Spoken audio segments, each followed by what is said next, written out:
Hey everyone, and welcome to Elective Fair today. I thought I would film a video instead of trying to talk through two masks and kind of not really give you a chance to know me in the same way that you might if you can at least see a face a little bit more and have someone really kind of talk to you. So, sorry about this too, by the way. The mask kind of messes up my nose.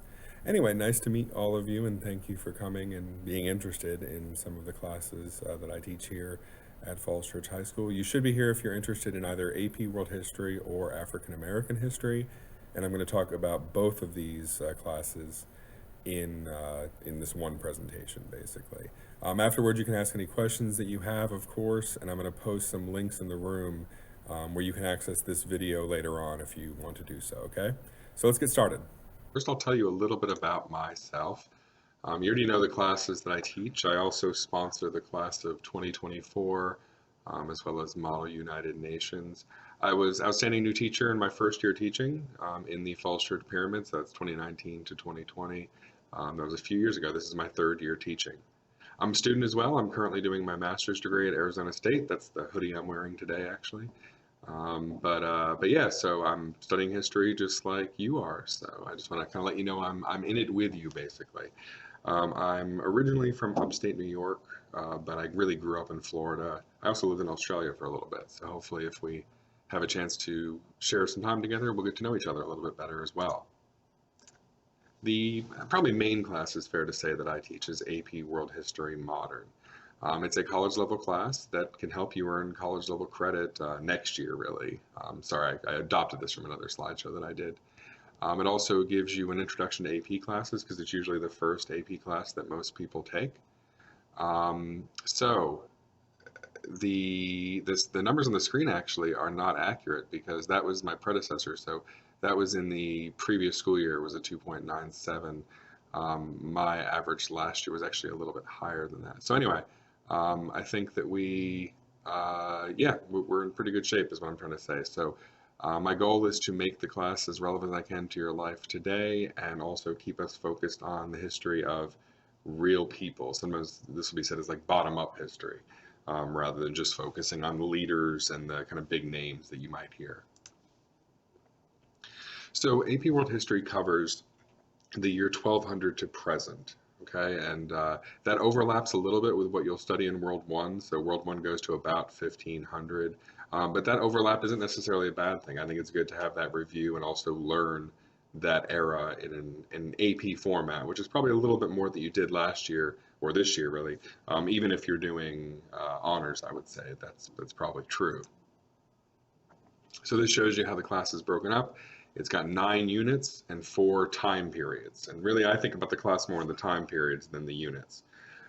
Every year so far, which has only been 2 years, this is my second year teaching the class, I've done the class in this order, basically, going from Unit 1 to Unit 9. I think next year, actually, my plan is to go from Unit 9 to Unit 1, basically work our way backwards from the current day through the past. I think that'll be a little bit more relevant for everyone in the room to be able to see those connections to life today rather than building toward them, starting from them. But I'm not entirely sold on that. So I don't want to promise you that's what we'll do, but that's where my head's at right now. So it's more than likely what will happen. So this shows you how they're broken down. I should have clicked as I was talking. This is the curriculum document for AP World History. It's called the Course and Exam Description, or I call it the CED. That's what you'll hear AP teachers call this document, really for all the classes. There's a link on the screen in front of you, but if you just Google AP World History CED, it'll be the first thing that'll come up on the College Board website. And it really shows the minimum that you'll need to know for the test and also what the test structure really is, as well as grading rubrics for the test. So in terms of the classroom, you can see the classroom that we're sitting in right now is in front of you on the screen as well. The typical activities, I'd like to do a lot of discussions. It's been a little bit hard in the pandemic kind of setup to treat the class the way that we normally would. So I'd encourage you, if you're talking to anyone that's in the class this year, to understand it'll hopefully be a little bit more interactive next year as hopefully things normalize and the situation improves in a way that we can offer it that way. So my goal would be for it to be heavily discussion based, but it's just a little bit hard when we're all obviously dealing with masks and the reality of what we're dealing with. We also have done mock trials, and we'll keep those in the future. We did a mock trial of Genghis or Chinggis Khan, and we'll be doing another one toward the end of the year. We're currently doing something called Hyde Park Project simulations, where we're doing like little speeches about topics that matter to us in a similar way to what they did in the Industrial Revolution. So simulations like that is what I'm talking about. You'll be doing and developing skills in historical research and analysis. There is a lot of writing, and I can't stress that enough. I don't want that to scare you away, right? Writing is a life skill, and if nothing else, the class will help you be a better writer in life, which will benefit you in ways well beyond a history class. But I also want to be honest with you about the fact that there is a lot of writing involved. That's because most of the test is writing, okay? So it has to be that way. We have to approach it that way to get you ready for the exam so we can get you that college credit that we're really all working toward. We'll do time practices as we get closer and closer to the exam. I like to start the year without timing things and then build that up over the year because I know it can be kind of stressful. And we'll also make use of an online platform called AP Classroom, which is designed by the College Board to help you succeed in the class.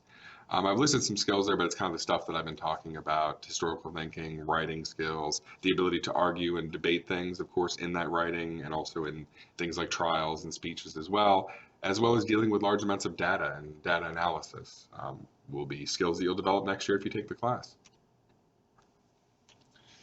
All right, let's talk about the other class that I'll be offering next year. This will actually be the first year that we'll hopefully have it at Falls Church High School. We did try to offer it last year, but we didn't have enough student interest in the class. And it's a new class for FCPS. I want to share that as well. So this is really only going to be the, I guess, second year that it will be offered in FCPS. So it's new to the district. But that also means that I can't tell you much about how the class is structured because it doesn't exist yet. I'll basically be making this class over the summer if enough students take it for us to hold it. And I want to kind of start there, that if this is a topic area that matters to you, a big reason to take the class is so the class can exist in the first place. And having classes like this is important, especially in kind of a time frame where things are highly politicized and we're moving away from maybe full reckoning with our past. It's really important that we have these discussions and we learn about our full history. There's a description of the class on the left. I'm not going to read that out to you. You're capable of doing so yourself, of course. But I want to highlight the fact that the course includes a capstone project that will require students to basically do independent research. That'll be the kind of culmination of the class, and it's a good way to do it. But I guess I want to talk through my philosophy in teaching a class like this, which is minimal busy work. Okay, so we're not here to kind of make you prove that you've memorized a list of facts in the same way that a normal history class might be. And I know we're kind of moving away from that overall, but in an elective class like this, I want that to be even less the case. But I do want there to be readings and a lot of class discussions where we can, as a community, really take on these subjects together and learn from each other and hopefully have like a fun social environment where we're really enjoying being here. My assumption is that you're taking a class like this, you actually want to learn this stuff. So I don't see it as the same kind of setup, let's say, as a history class where maybe it's a little bit like take your medicine, right? That's not what we're doing here. This is a room that hopefully you want to be in if you're in it. And we're going to be learning this stuff together, so it's exciting to me in that regard. The class will be broken up into time periods. I meant to highlight in blue, I didn't, so sorry about that, but I'll use the cursor to show you what I mean. So we'll start with actually early beginnings in Africa, because it's important to understand what was going on there at the start of the transatlantic slave trade, to kind of understand how things happened in the way that they did. Then, of course, we'll focus initially, at least in the Americas, on that transatlantic slave trade through the Civil War, with a focus on how industrialization really changed enslavement in the United States in particular, and kind of our history relative to others. Then we'll go from there through emancipation and Reconstruction following the Civil War, when obviously that was ended. Then we'll get into the more recent history, things like the Civil Rights era, Black Power movement, all the way through Black Lives Matter today. So that'll be kind of the plan for the class. And I want to point out too that we're not just going to focus on the U.S., right? African Americans are in the Americas. There's a large population of African descended people all across North and South America and Central America. So when we say African American history, we don't just mean the United States. So know that as well. In terms of why I wanted to teach the class, I think it's a really important one to exist, first of all, and I really want it to exist. I want us to have this in our community because I think the more we know about this, the more we can dispel myths about, some untruths that exist out in the world, and also make sure that we are being honest with what's happening, or what has happened rather, in our own history.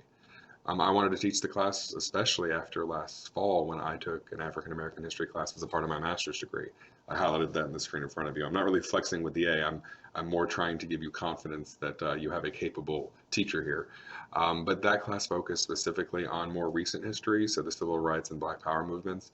So I've got a lot of really good stuff from that class, so we can really, we'll be in really good shape for that.